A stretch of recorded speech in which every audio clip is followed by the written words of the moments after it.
اللہ الرحمن الرحیم۔ انس رضی اللہ عنہ بیان کرتے ہیں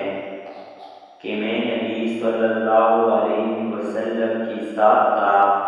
کہ ایک آدمی نے دعا کی اور کہا یا بدیع السماوات یا حی یا قیوم انی اسألک،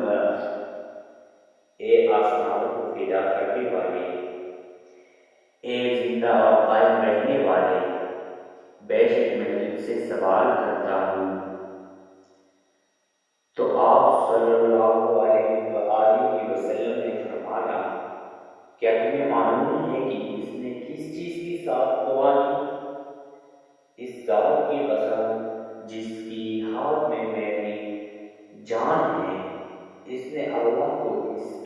اس نام سے پکارا کہ جب اس نام سے پکارا جاتا ہے تو